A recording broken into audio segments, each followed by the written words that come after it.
streaming dimanapun berada. Saudara, kita baca dalam Injil Markus pasal 5, kita baca ayat 21 sampai dengan 43. Saudara, saya ulang, Injil Markus 5 ayat 21 sampai 43.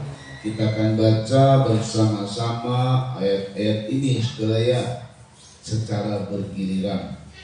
Ya, Injil Markus 5 ayat 21 sampai 43. Saya baca ayat 21, ayat 22 dan seterusnya.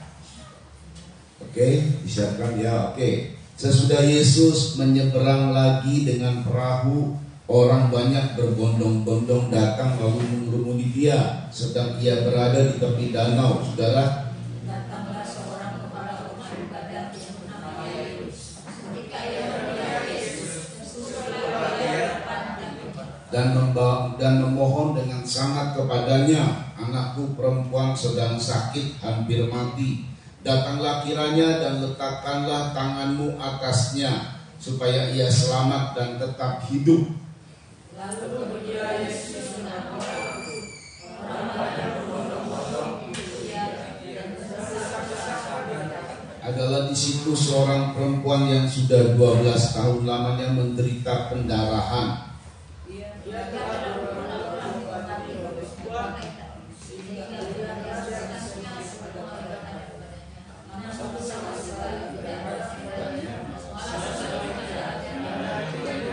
Dia sudah mendengar berita-berita tentang Yesus, maka di tengah-tengah orang banyak itu ia mendekati Yesus dari belakang dan menjamah jubahnya. Sebab katanya, asal dia saja jubahnya, aku akan sembuh. Seketika itu juga berhentilah pendarahannya dan ia merasa bahwa badannya sudah sembuh dari penyakitnya. Pada ketika itu juga Yesus mengetahui bahwa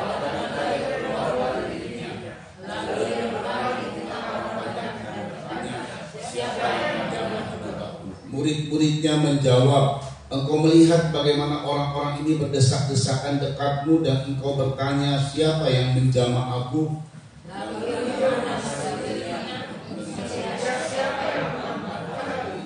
Perempuan itu yang menjadi takut dan gemetar ketika mengetahui apa yang telah terjadi atas dirinya, tampil dan tersungkur di depan Yesus dan dengan tulus memberitahukan segala sesuatu kepadanya.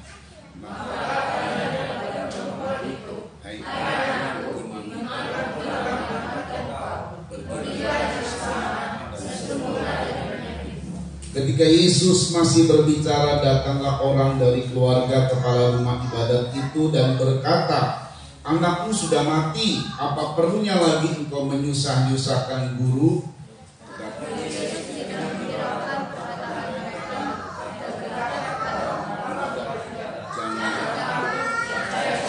Lalu Yesus tidak memperbolehkan seorang pun ikut serta, kecuali Petrus, Yakobus dan Yohanes, saudara Yakobus.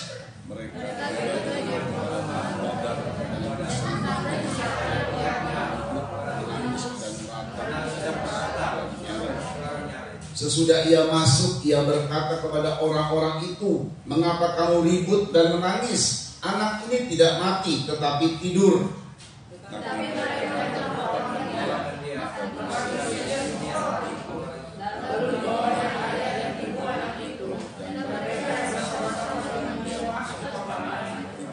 Lalu dipegangnya tangan anak itu, katanya, Talita kum, yang berarti, hei anak, aku berkata kepadamu, bangunlah. Seketika itu juga anak itu bangkit berdiri dari perjalanan, sebab dia sudah 12 tahun. Semua orang yang hadir sangat. Dengan sangat ia berpesan kepada mereka supaya jangan seorang pun mengetahui hal itu. Lalu ia menyuruh mereka memberi anak itu makan. Amin. Saudara, ini sebuah peristiwa yang luar biasa. Ada seorang anak remaja, usianya 12 tahun. Saudara ya, anak perempuan. Dalam ayat lain kita baca sebentar, anak ini adalah anak tunggal. Lukas 8 ayat 42, tolong ditampilkan Lukas 8 ayat 42. Ini kisah yang sama, saudara ya. Ya, ini anak tunggal. Kalau dalam Injil Markus tidak disebut, tetapi Injil Lukas menyebut benar-benar anak tunggal, karena anaknya perempuan yang satu-satunya yang berumur kira-kira 12 tahun hampir mati. Dalam perjalanan ke situ Yesus didesak-desak orang banyak. Jadi ini peristiwanya, saudara, ada seorang anak yang 12 tahun sudah sekarat ini. Tidak diketahui penyakitnya apa, tapi ini penyakit yang mematikan, ini penyakit yang kronis. Saudara, mungkin bisa saja tipes yang bisa mematikan, bisa saja ini penyakit yang biasa anak-anak, asam lambung yang naik, tapi bisa juga kanker, saudara ya. Jadi ini penyakit-penyakit yang gak main-main, ini penyakit yang mematikan, dan itu sudah sekarat, saudara. Jadi konteksnya begini, kepala rumah ibadat dia datang kepada Yesus dan memohon belas kasihan. Dengan sungguh-sungguh dia merendahkan diri. Ya, saudara ya. Dengan sungguh-sungguh dia merendahkan diri, lalu kemudian dia memohon supaya Yesus menyembuhkan anaknya. Tapi sayangnya telat. Kenapa? Dalam perjalanan ada banyak orang berbondong berdesak-desakan. Lalu di situ ada seorang perempuan dewasa yang 12 tahun. Ini sama-sama angkanya 12. Anak ini umurnya 12 tahun, sedangkan perempuan yang dewasa ini telah 12 tahun mengeluarkan lelehan. Ini juga bisa dianggap ini penyakit kanker juga. Biasanya kalau kanker serviks, kanker radang rahim itu mengeluarkan pendarahan, saudara ya. Mengeluarkan pendarahan. 12 tahun loh dia sudah membayar dengan segala kekayaannya, tabib-tabib, tapi malah semakin parah, saudara ya. Jadi singkat cerita, perempuan ini menjamah jubah Yesus dan sembuh. Dari hal itulah Yesus berhenti. Ini tadinya, ini udah sekarat, saudara ya. Kalau misalnya Yesus sebagai dokter di atas segala dokter, atau dalam tugasnya sebagai dokter, ini adalah perjuangan mati dan hidup dari seorang anak yang masih remaja ini. Sedangkan yang 12 tahun ini, kalau saat itu ditolongnya, ya ditolong dulu yang ini, yang anak yang sudah sekarat, baru kemudian yang perempuan pendarahan. Bisa aja, karena yang perempuan pendarahan nggak dianggap sebagai orang yang sekarat. Nah, jadi ini bicara mengenai telat. Yesus itu telat sebenarnya. Kedua, kalau dianggap sama orang, jadi pelayanan Yesus ini dianggap sama orang salah prioritas. Ya, saudara ya. Harusnya yang mana dulu yang diperlukan? Anak yang sekarang. Ini dibiarkan. Jangan dulu dilayani. Sebab dengan keadaan pada saat ada perempuan yang pendarahan menjamah, terjadi satu kesembuhan, Yesus tanya, siapa yang menjamah aku? Jadi kan ada sedikit telat. Di tengah-tengah Yesus lagi bicara, pihak keluarga bilang, sudah, anak itu sudah mati, jangan nyusahin guru lagi lah, percuma. Jadi ini satu keadaan yang telat. Anak itu akhirnya mati, saudara. Saudara, kalau misalnya itu terjadi sama kita, cukup kecewa kita. Cukup kecewa. Sebuah pelayanan yang telat karena salah prioritas. Iya toh? Kan tadi yang 12 tahun yang melelehkan darah itu orang dewasa, dan itu gak sekarat. Dan ini urusannya bukan urusan nanti satu hari, ini sekian menit loh. Kalau salah, mati. Bener anak itu mati karena telat. Pihak keluarga itu bicaranya sebenarnya sinis. Udahlah, jangan nyusahkan guru. Kenapa saya bicara sinis? Karena Yesus, ayat berkata, Yesus tidak menghiraukan mereka. Nggak direspon, nggak ditanggapi ungkapan dari mereka ini. Udah ngapain nyusahin guru? Dia udah salah, telat, anaknya udah mati. Itu poin pertama, saudara. Jadi pernyataan jadi sikap Yesus dianggap sebuah keadaan yang telat. Lalu kemudian sikap yang kedua dari Yesus pada saat dia masuk dan mendekati orang-orang di situ yang sedang meratap karena ada seorang anak yang baru saja mati. Yesus bilang, ini perkataan Yesus nih, jangan ribut, anak itu tidak mati tapi tidur. Wah, lu tambah heboh lagi. Mereka menertawakan Yesus yang tadinya berduka, lalu mereka tertawa. Yang lagi berduka, jadi Yesus kayak dianggap penghibur, membuat orang tertawa. Loh, enggak, saudara. Anak itu tidak mati tapi tidur. Nah, saudara ya, ini kita lihat ya.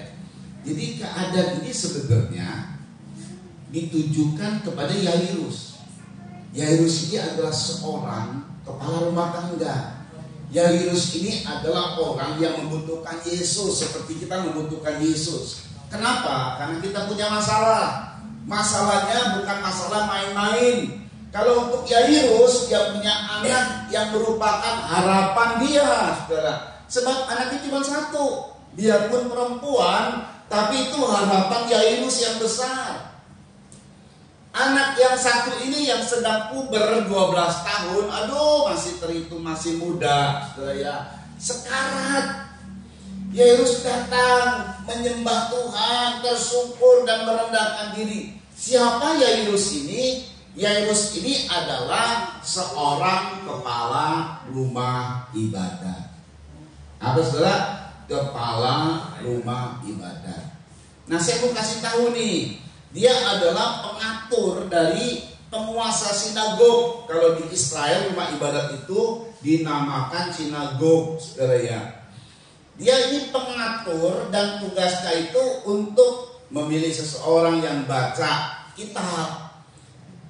Dulu itu nggak bisa sembarang khotbah, cuman baca kitab doang. Lalu misalnya dipilih pembicara yang untuk dipublik, yang untuk disampaikan, untuk menjelaskan apa yang dibaca, kitab-kitab apa yang dibaca. Seperti kita baca ayat kan dijelaskan. Jadi ada pengkhotbah, tapi diaturnya sama Yairus ini, dia penguasanya. Kalau dia bilang Anda nggak boleh khotbah, atau di tengah-tengah khotbah tidak ada etis dalam khotbahnya, stop, turun kamu. Nah, dia penguasanya. Betapa kedudukannya tinggi, dan dia adalah kepala rumah ibadat di kota itu, saudara. Jadi semua orang hormat sama dia. Karena Israel itu adalah negara agamawi. Jadi negara yang memang menunjuk kepada Tuhan. Apa-apa Tuhan, kira-kira begitu. Itu dibiasakan, saudara ya. Ya di Timur Tengah banyaklah negara-negara agamawi ya. Penekanannya kepada Allah, kepada Tuhan. Termasuk Israel. Jadi negara agamawi. Semua keputusan itu dari imam. Semua keputusan dari orang-orang rohani. Kalau kita semua keputusan dari para pendeta. Dia punya kedudukan yang tinggi. Dia punya gengsi. Karena apa yang dikatakan itu mesti dituruti sama masyarakat. Dia kepala rumah ibadat. Tapi dia tersungkur di depan Yesus. Waktu dia melihat Yesus, dia melihat dengan sesuatu yang luar biasa. Dia mengakui, dia ini kepala rumah ibadat, tetapi dia mengakui Yesus itu pada saat dia lihat. Waktu Yairus melihat Yesus, maka pandangannya kayak Ibrani 3 ayat 1 sampai 6. Kita baca. Ibrani 3, mari bisa baca. Ibrani 3 ayat 1 sampai 6. Perhatikan ya.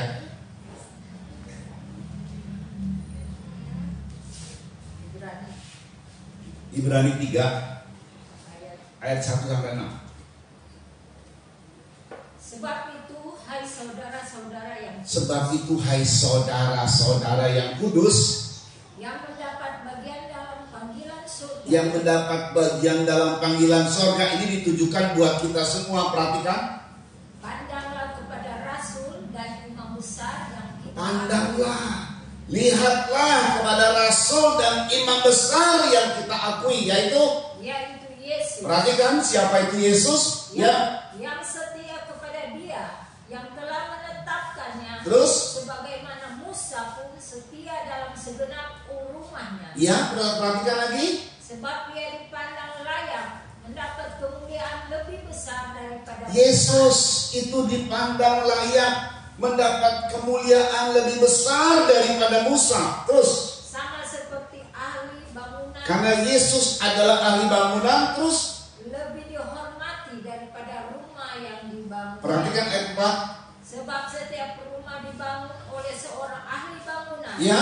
Tetapi ahli bangunan segala sesuatu ialah Allah. Perhatikan ayat 5. Dan Musa memang setia dalam segenap rumah. Musa setia dalam segenap rumah Allah sebagai pelayan. Terus, untuk memberi kesaksian tentang apa yang akan diberitakan kemudian. tetapi Kristus setia sebagai anak yang mengepalai rumahnya. Yairus itu kepala rumah ibadat. Tapi waktu dia memandang Yesus, dia menganggap Yesus kepala rumahnya. Ya. Ini antara Yairus sama Yesus kalau dalam kedudukan ini sama. Biasanya kalau orang punya kedudukan sama lalu bersaing, berkompetitor, saudara ya. Dan kalau ada persaingan biasanya muncul iri hati. Yairus tidak bersaing dengan Yesus, sebaliknya dia merendahkan diri. Dia mengakui, biarpun dia tugasnya sebagai kepala rumah ibadat, dia mengakui Yesus adalah kepala rumah ibadat yang sesungguhnya. Itulah terjadi keajaiban. Amin, saudara. Jadi kalau kita mengakui bahwa Yesus adalah kepala rumah ibadat, mana rumah ibadat? Mana rumahnya? Terus kan, ulang lagi ayat 6. Tetapi Kristus setia sebagai anak yang mengepalai. Sebagai anak yang mengepalai rumahnya terus. Dan rumahnya ialah kita. Dan rumahnya yang sesungguhnya, rumah ibadah yang sesungguhnya. Siapa? Kita. Tubuh ini adalah rumah Tuhan. Tubuh ini adalah bait Tuhan. Tubuh ini adalah gereja Tuhan. Kalau kita lihat fisik ini, saudara, ini bukan rumah sesungguhnya yang Tuhan kenan. Ini cuma sarana kita kumpul. Tapi yang Tuhan lihat adalah tubuh-tubuh kita sebagai rumah ibadah, sebagai rumahnya Tuhan, sebagai baitnya Tuhan. Ini lebih mulia daripada bait suci yang dibangun oleh Salomo. Lebih mulia daripada bait suci yang dibangun oleh Zerubabel, lalu kemudian Yosua bin Yosadak. Lebih mulia bahkan dari bait suci nanti yang dibangun, bait suci ketiga. Ini belum ada bait suci ketiga yang akan dibangun di Israel. Ini tubuh lebih mulia. Amin. Ini tubuh kita ini lebih mulia. Tuhan memandangnya mulia. Yairus, dia sebagai kepala rumah ibadat, dia penguasa loh. Tapi dia merendahkan diri di hadapan kepala rumah ibadat yang sesungguhnya. Makanya dapat keajaiban. Biarpun dalam keajaiban yang nanti dia dapatkan, saudara, ada proses nih. Tapi goalnya, finishnya berhasil. Oh, haleluya. Ya, nah kita lihat di sini, saudara ya. Jadi mari lebih dahulu kita akui bahwa Yesus adalah kepala rumah ibadat. Yesus adalah kepala hidupku. Rumah ibadatnya kita. Jadi bisa saya katakan gini, Yesus adalah kepala hidupku. Yesus adalah raja dalam hidupku. Yesus adalah segalanya dalam hidupku. Amin, saudara. Nah, ini yang kita harus akui. Yairus akui itu. Waktu dia melihat Yesus, dia melihat rasul dan imam besar. Nah, ini dua kerjaan Yesus sebagai rasul dan imam besar mengerjakan keajaiban. Terus lagi ayat 6, ini perlu kita perhatikan baik-baik ya. Ulang kembali lagi ayat 6, ini penting banget. Tetapi Kristus setia sebagai anak. Kristus setia sebagai anak Yang mengepalai rumahnya. yang mengepalai rumahnya. Terus, Dan rumahnya ialah kita. dan rumahnya ialah kita. Jika kita sampai kepada akhirnya. Jika kita sampai kepada akhirnya, Teguh berpegang pada teguh berpegang pada kepercayaannya dan pengharapan yang kita megahkan. Jadi kalau kita ini saudara teguh berpegang kepada kepercayaan dan akan mendapat pengharapan. Peristiwa yang terjadi pada Yairus, anak yang diharapkan, anak tunggal, mati akhirnya. Sungguh rasanya pedih, saudara. Kesedihan yang luar biasa. Tapi kita lihat, ini perhatikan baik-baik. Yang menjadi pertanyaan adalah begini. Rumah ibadah yang sesungguhnya kan adalah kita, tubuh kita ini. Tubuh kita ini punya aktivitas. Betul ya? Tubuh kita ini punya aktivitas, tetapi kita lihat aktivitas kita ini sebagai hidup kita ini, siapa kepalanya? Kalau kepalanya Yesus, kita akui kepalanya Yesus, maka aktivitas kita ini selalu memperkenankan Yesus. Amin. Tapi kalau aktivitas kita ini kepalanya adalah aku, ya kumaain lah kalau gitu. Hidup kita kumaain semaunya sendiri, semau gue, nggak pernah nanya sama Tuhan, nggak pernah melakukan apa yang Tuhan mau. Hidupku adalah milikku, adalah rajanya adalah aku sebagai raja. Itu namanya egois. Saudara, banyak loh orang Kristen yang egois. Dia ngomong bahwa hidupku ini rumah Tuhan, tapi praktek hidupnya egois. Dia hanya melakukan apa yang dia mau, apa yang dia inginkan. Nah, tapi ada satu lagi, Yairus itu adalah oknum, seorang pelayan. Ada juga jemaat yang kepala rumah ibadahnya adalah gembala manusianya. Artinya gini, saudara, dia takut banget sama gembala manusianya. Dia lebih takut gembala manusianya daripada Tuhan. Oh iya loh. Nanti kalau gembalanya manusianya menyampaikan sesuatu, merintah sesuatu pada tidak berdasarkan kebenaran firman, dia lebih takut kepada gembala manusianya. Dan kalau orang-orang yang kayak begini kadang-kadang munafik, saudara ya, di hadapan pendetanya, karena kan kalau gembala manusianya terbatas, betul ya? Gembala, saya sebagai gembala, saya tidak bisa melihat apa yang saya lihat dengan mata kepala saya. Saya tidak bisa melihat hati saudara, betul ya? Jadi begini saudara, di hadapan saya banyak orang yang mungkin, atau di hadapan gembala manusia ini, ada jemaat yang mungkin manis-manis, salaman kan, ngobrol dengan baik-baik, saudara ya, karena menghormati, tapi nggak tahu di belakangnya dia ngomongin apa tidak. Nah itu kan banyak orang yang begitu, saudara. Di belakangnya bagaimana, dia ngomongin apa tidak.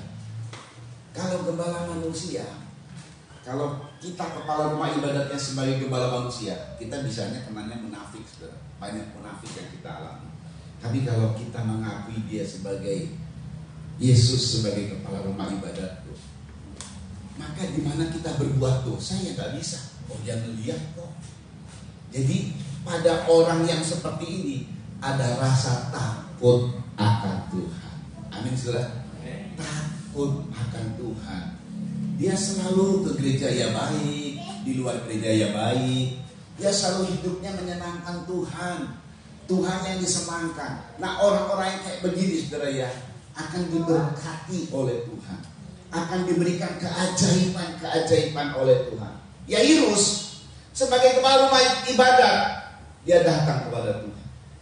Dia punya gengsi sebenarnya, tapi dia datang kepada Tuhan dan tersungkur di hadapan banyak orang. Kalau misalnya kita lihat siapa itu Yesus, dia anak tukang kayu sebenarnya.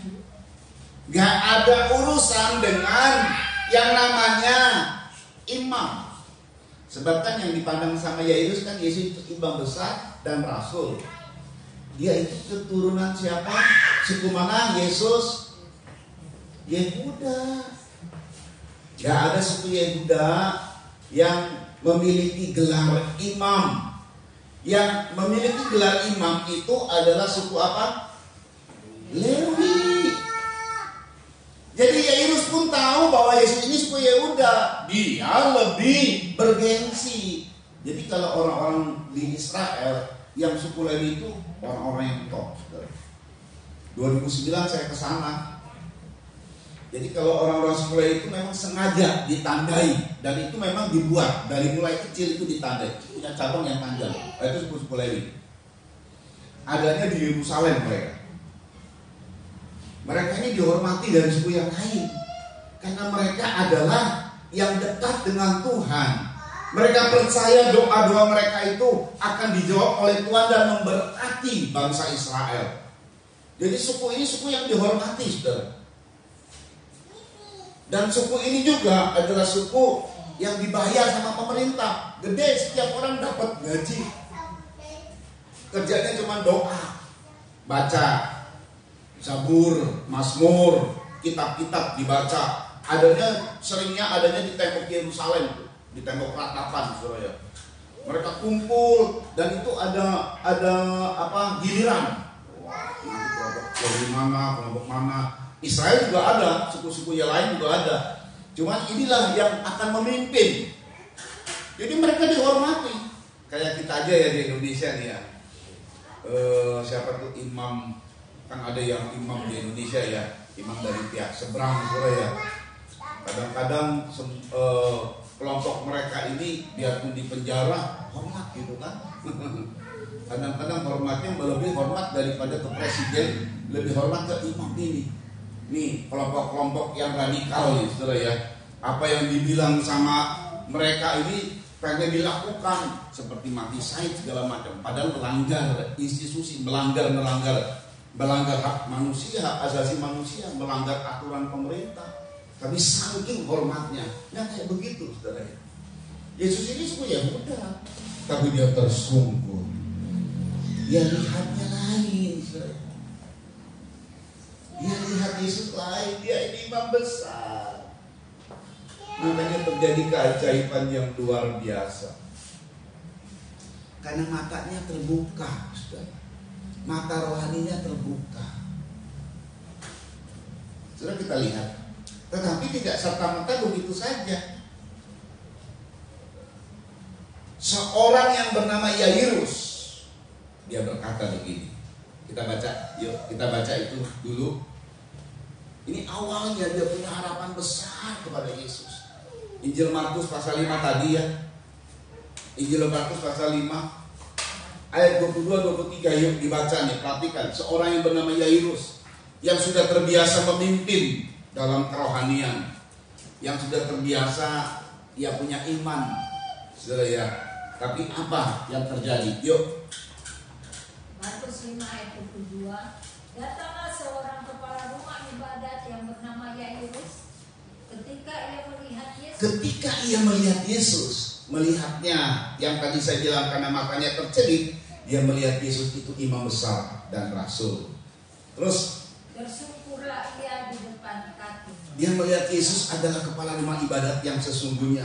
Tersungkur di depan kakinya. Teruskan. Dan memohon dengan sangat kepadanya. Terus. Anakku perempuan sedang sekarat. Terus. Hampir mati. Perhatikan. Datanglah kiranya. Ini imannya yang luar biasa. Datanglah kiranya terus. Dan letakkan tanganmu atasnya terus. Supaya ia selamat dan tetap. Pasti anakku selamat. Pasti anakku hidup. Biarpun sekarat. Wow, imannya bagus, mantap imannya, betul ya. Bayangkan ya, dia melihat Yesus, tapi karena matanya tercelik inilah, maka lalu dia mengakui Yesus sebagai kepala rumah ibadat. Jadi artinya, kalau gini, saudara, kalau kita mengakui, Yesus ini mengakui Yesus sebagai kepala rumahnya.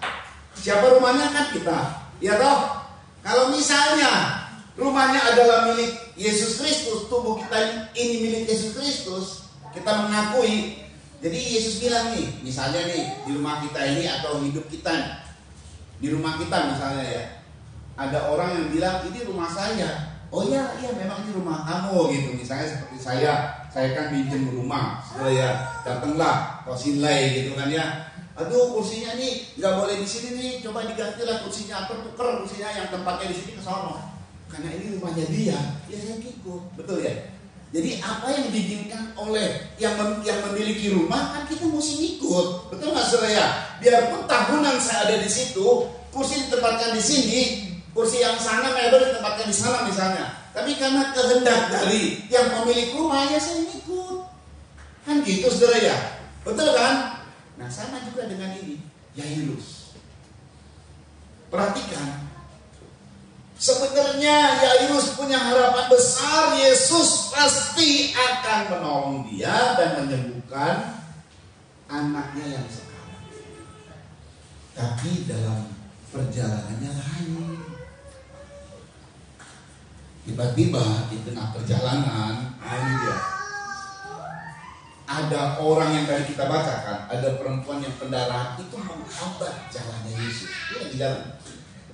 Bayangkan loh saudara ya, ini kejar-kejaran waktu. Sebab itu anaknya sekarang. Betul akhirnya telat. Mati anaknya. Dan pihak keluarga bilang, anaknya sudah mati. Lagi punya harapan besar, lalu kemudian harapan itu hilang.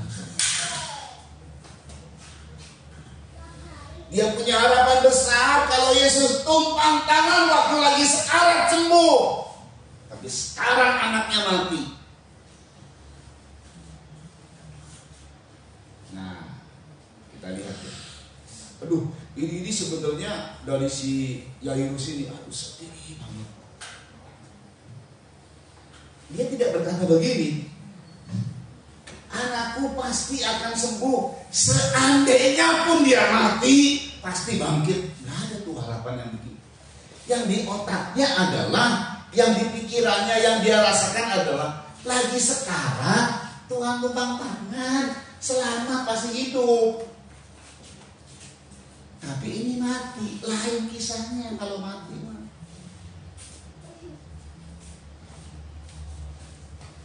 Buat dia akhirnya sudah hilang. Ya saudara ya. Jadi keluarganya bilang gini, ya kita lihat. Jadi kita mesti tahu nih, ini proses dalam mengalami keajaiban. Kadang-kadang ada proses. Proses ini kadang-kadang kita harus hadapi. Kadang-kadang kita punya harapan besar ya. Wah pasti Tuhan tolong saya, Tuhan berkati saya. Begitu kita lewati hari besoknya, harapan besar kita malah hancur. Gak ada orderan, sepi. Oh saya sudah berdoa, saya sudah berpuasa, gitu kan? Orang yang sudah berpuasa kan punya harapan besar dong. Tuhan jawab doa saya. Kenyataannya besoknya boro-boro dijawab. Malah harapan kita seolah-olah hampir hilang. Itu sering terjadi loh. Ini kan dalam perjalanan ya. Betul ya? Kita kan hidup dalam perjalanan. Dan buat keluarga ini, Yesus telat. Aduh, saudara ya. Gimana kalau saudara menghadapi ada hamba Tuhan telat nolong kita gitu loh. Di doa, ya nanti ya, saya makan dulu ya. Ini hamba Tuhan ini ya. Banyak alasannya gitu. Di terakhir ini kan penting banget ini. Ini ada urusan, misalnya ada satu problem dan masalah di keluarga. Aduh ya sebentar ya, saya mandi dulu ya. Lama ditunggu-tunggu. Oh kesel gak saudara? Kesel gak?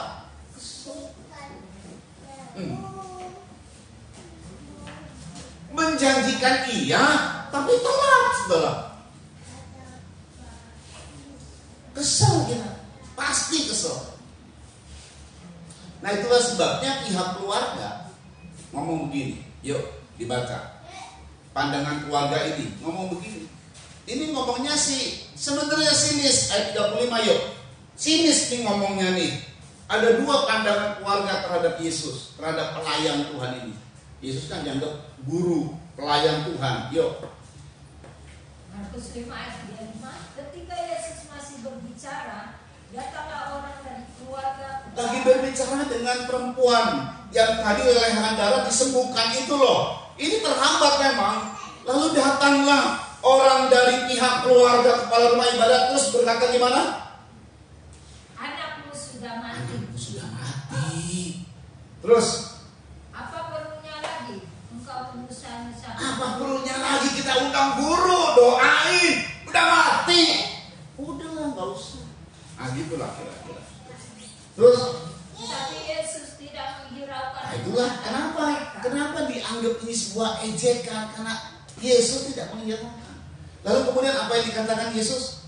Dan berkata kepada kepala Tetapi rumah dia ibadat, berkata kepada kepala rumah ibadat. Nah ini dia nih saudara. Yuk, jangan takut, jangan takut, percaya saja. percaya saja. Oh luar biasa ya. Waktu itu Yesus, kita kan alami kadang-kadang gitu kan, yang tadi saya bilang, ada harapan besar kita puasa, nanti doa dijawab. Besoknya, lusanya boro-boro dijawab. Orderan nggak ada, tambah terpuruk. Tapi Yesus kan nggak ada. Kalau ini kan Yesus kemudian langsung memperingatkan, jangan takut, percaya saja. Nah kalau kita siapa yang peringatkan? Roh Kudus.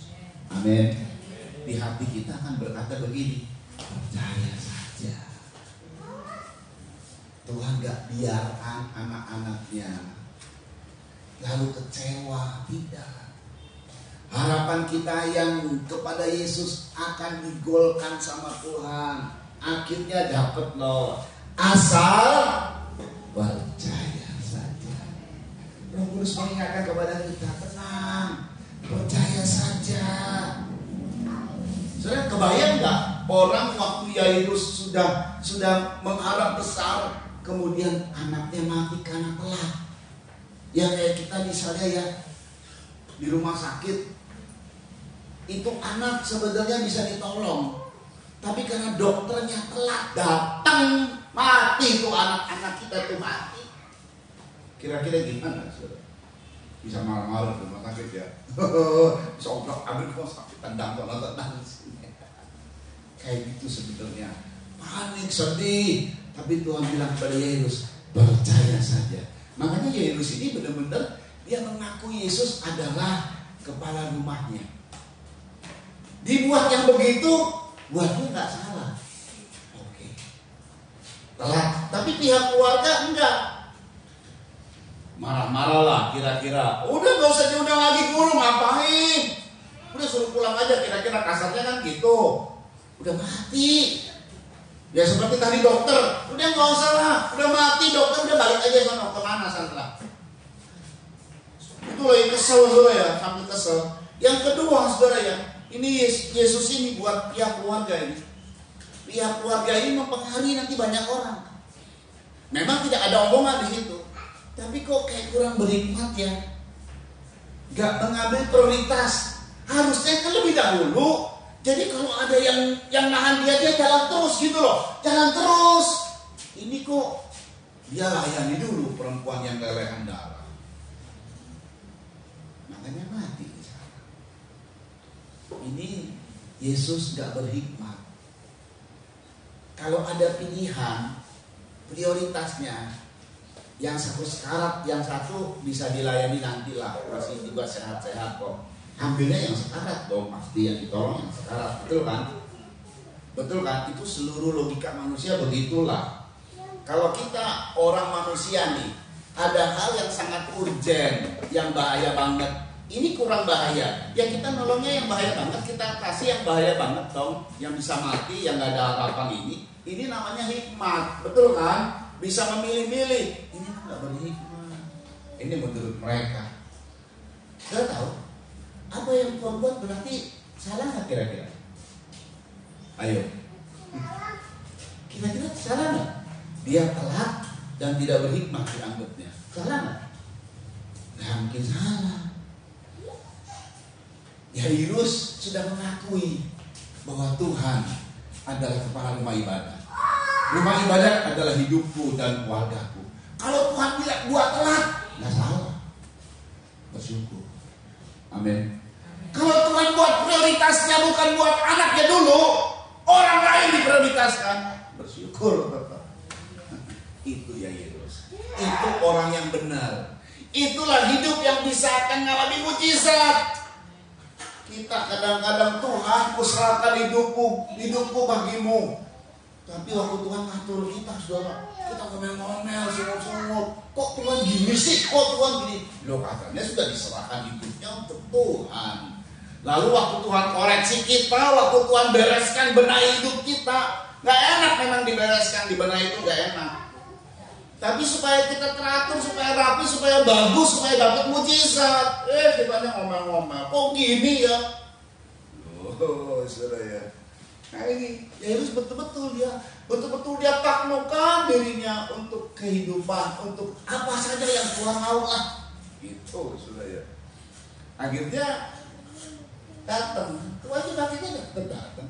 Setelah dibilang percaya saja, Yairus yang tadinya punya keluarga, udah jangan nyusahin guru, suruh pulanglah guru. Ayo kita pulang ke rumah, kita akan buat pertabungan, siapkan untuk kuburin anak kita ini. Kira-kira kan begitu, saudara ya. Tapi Yesus jalan terus. Yairus juga gitu.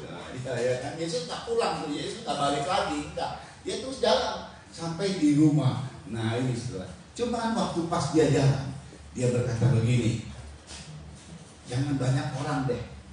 Dari murid-murid aja nggak dipilih loh. Yang dipilih cuma 3 yang ikut bersama dengan Yesus: Petrus, Yakobus, dan Yohanes. Kan tadinya orang banyak berbondong-bondong dus-dusan, saudara. Dalam kasus ini karena dianggapnya itu tadi telah tidak mengambil prioritas yang tepat, tidak berhikmat. Tuhan bilang banyak orang, kalaupun banyak orang ikut Tuhan, nggak guna. Sama-sama, nggak usah ikut-ikut saya. Loh itu loh Tuhan.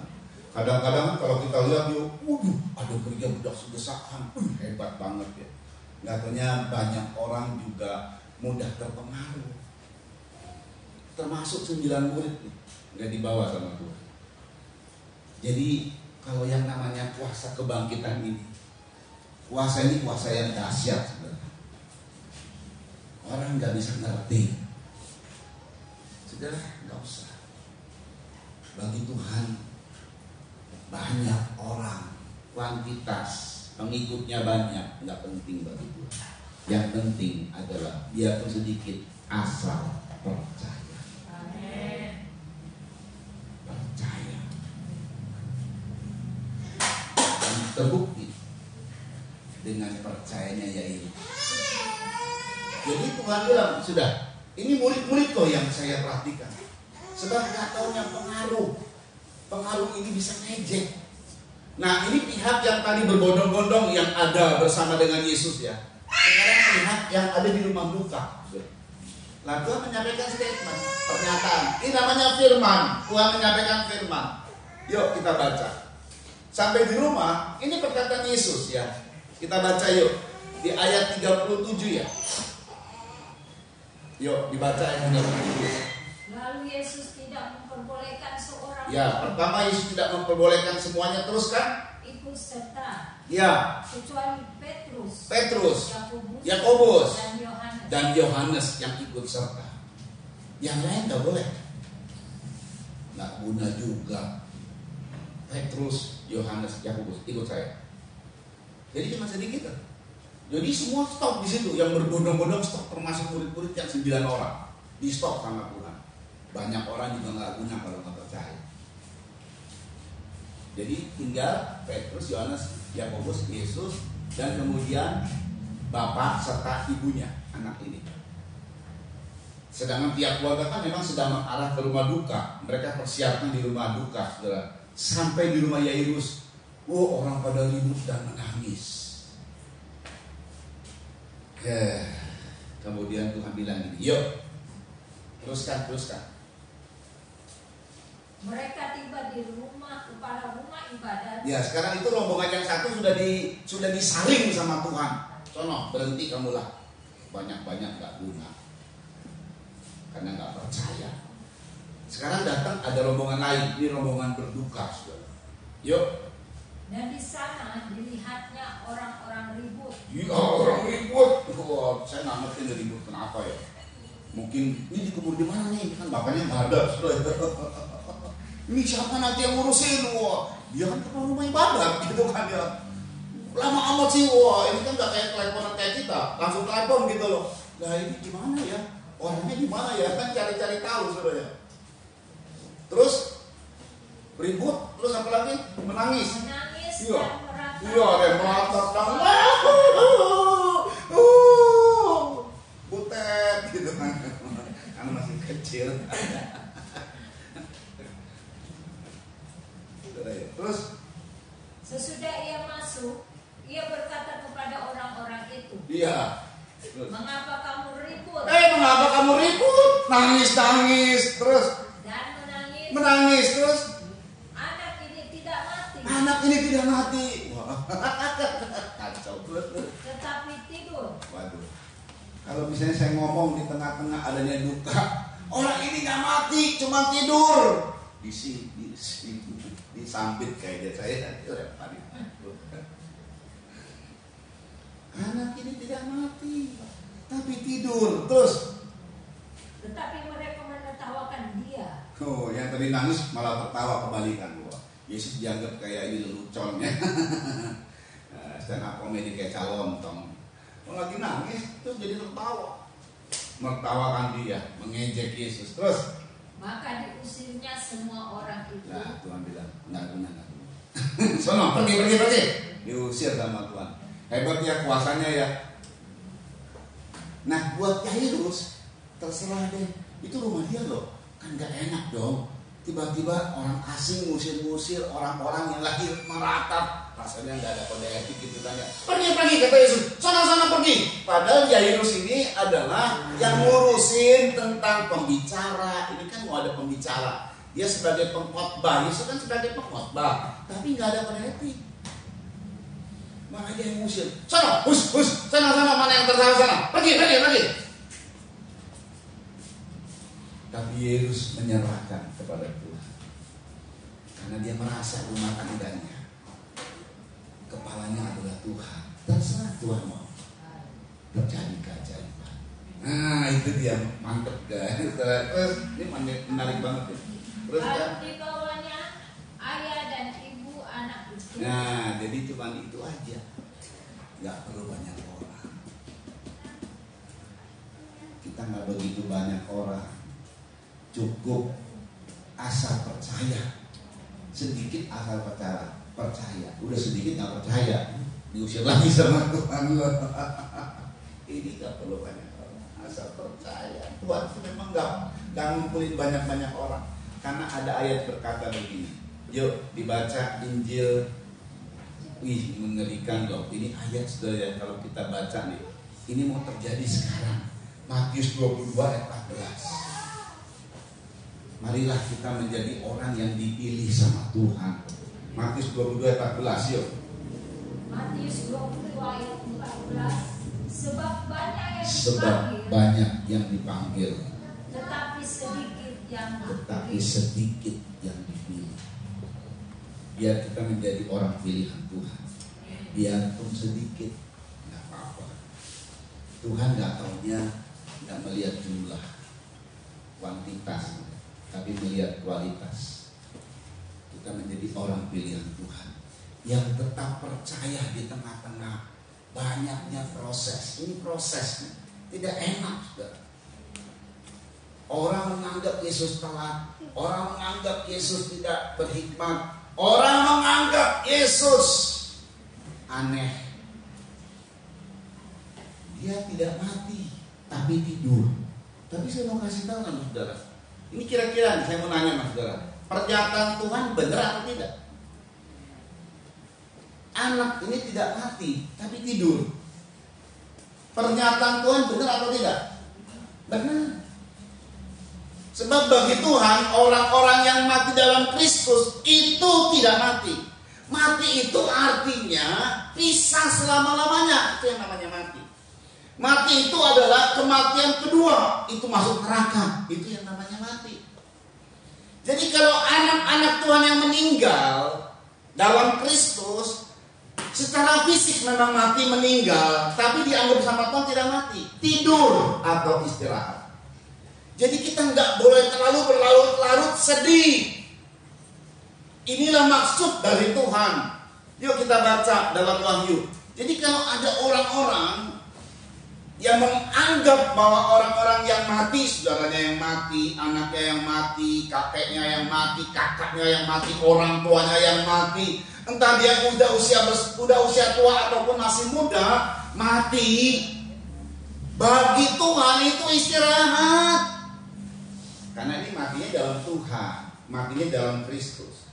Makanya jangan terlalu berlarut-larut menjadi sedih. Ini persis sama kayak orang-orang yang menertawakan Yesus. Sebab bagi Yesus orang yang mati dalam Tuhan itu istirahat. Wahyu 14 ayat 13. Yuk. Wahyu 14 ayat 13 cepat yuk. Wahyu 14 ayat 13. Ya. Aku mendengar suara dari surga berkata, yuk.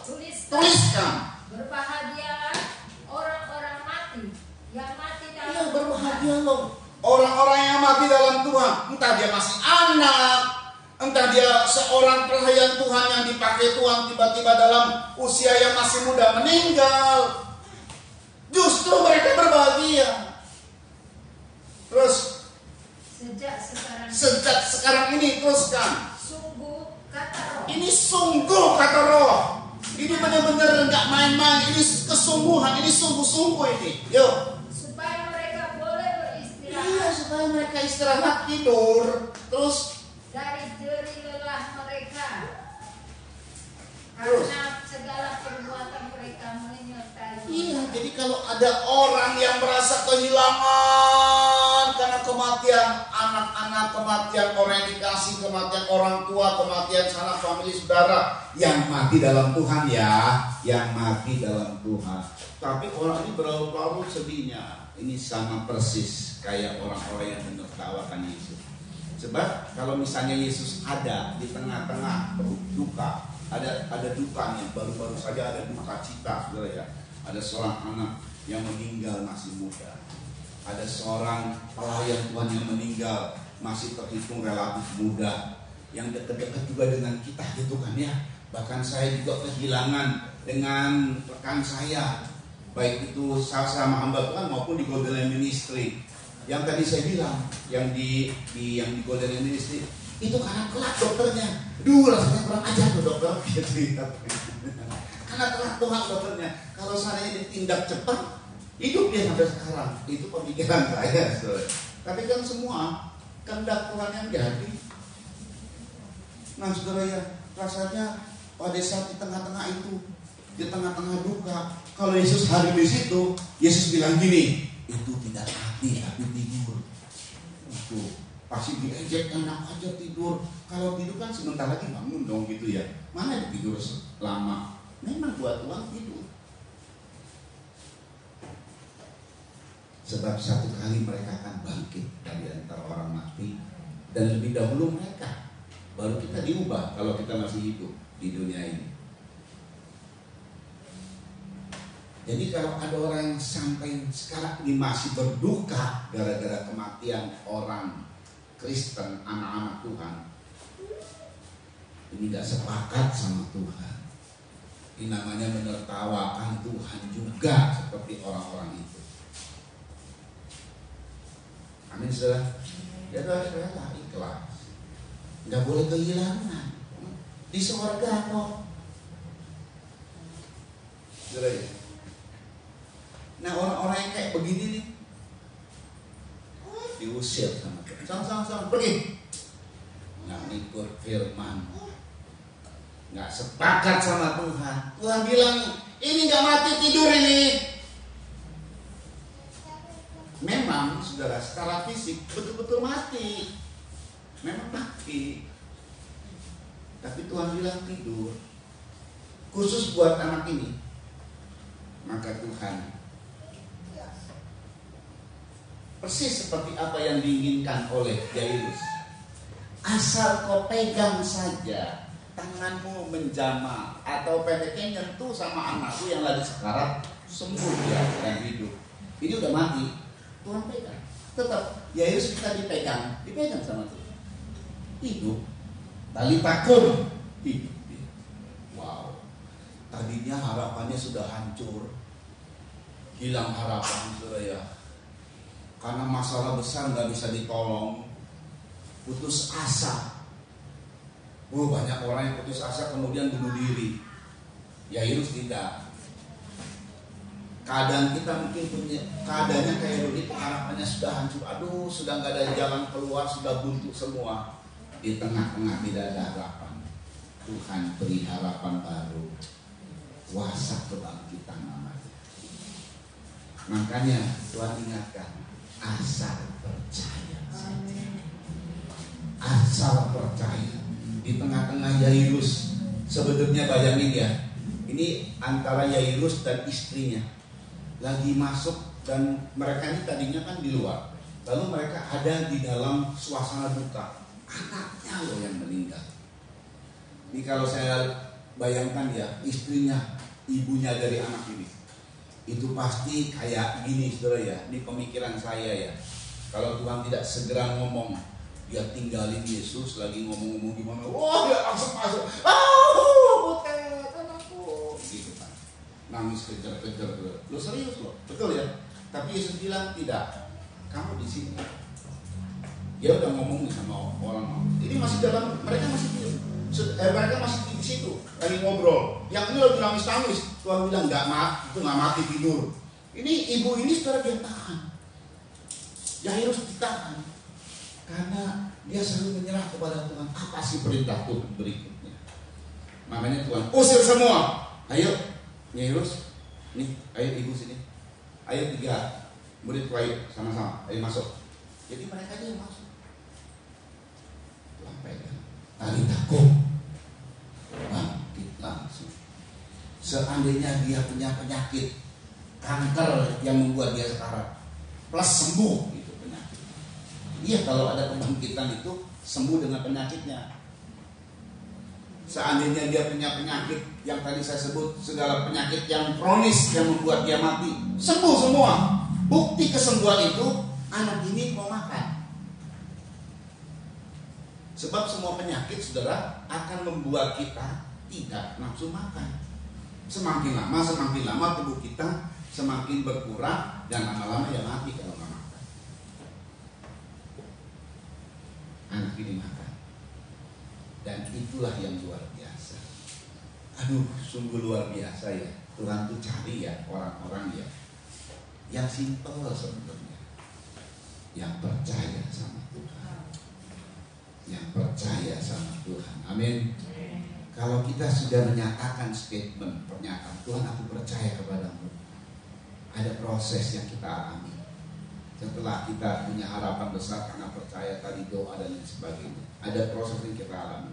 Di tengah-tengah proses Tuhan kita bilang, percaya saja. Roh Kudus akan terus berseru kepada kita, percaya saja. Pasti Tuhan tolong, percaya saja dan serahkan kepada kehendakmu. Kehendak Tuhan, dia mungkin kelihatan telat, iya kan, waktunya kelihatan telat, tenang saja. Tuhan bisa membuat keajaiban yang di luar kemampuan manusia.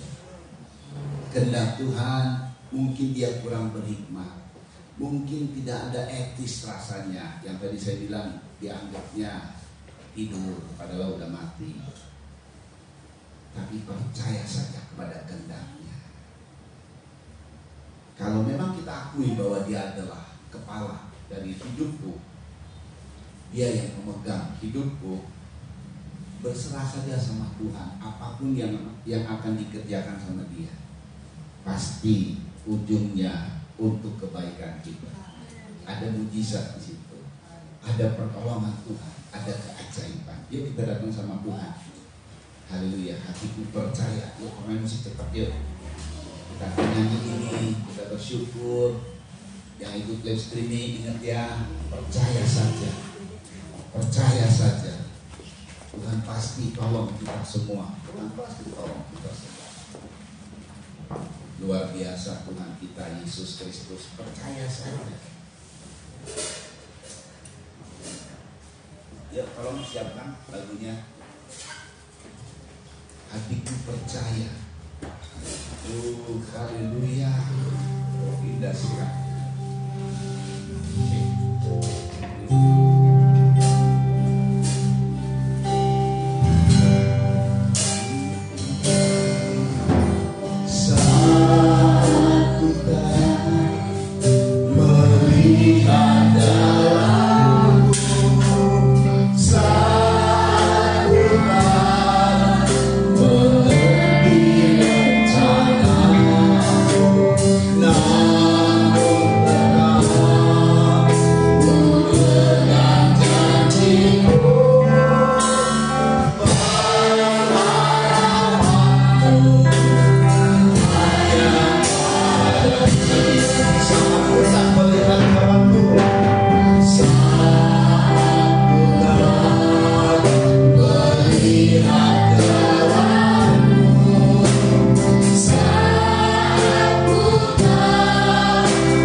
Percaya saja.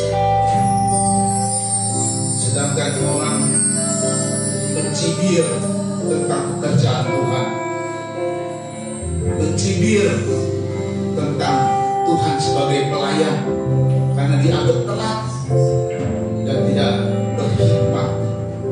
Apalagi kata-katanya, anak ini tidak mati tapi tidur.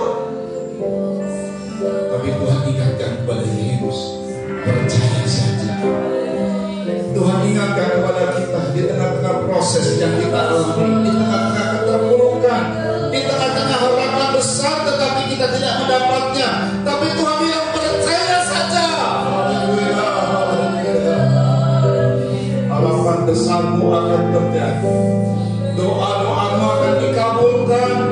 Doa-doamu akan dijawab oleh Tuhan. Mujizat terjadi. Percaya saja. Haleluya, haleluya.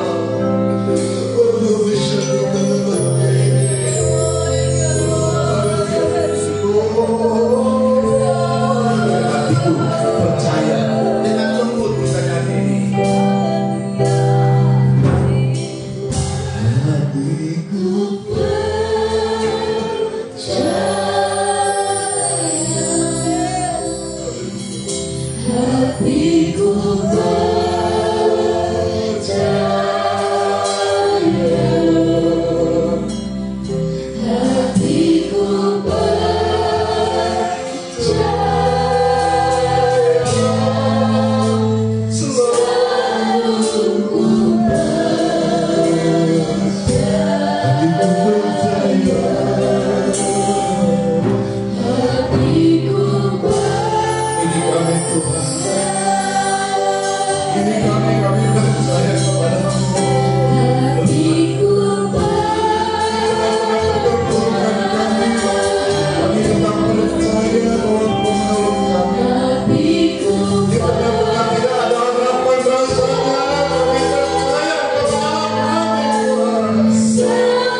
hari ini, semua problem yang kami hadapi, kalau kami akui jujur, semakin lama semakin buruk Tuhan. Tapi kami percaya kuasa kebangkitan-Mu. Kami percaya dan kami serahkan hidup kami. Perserahkan kami Tuhan kami.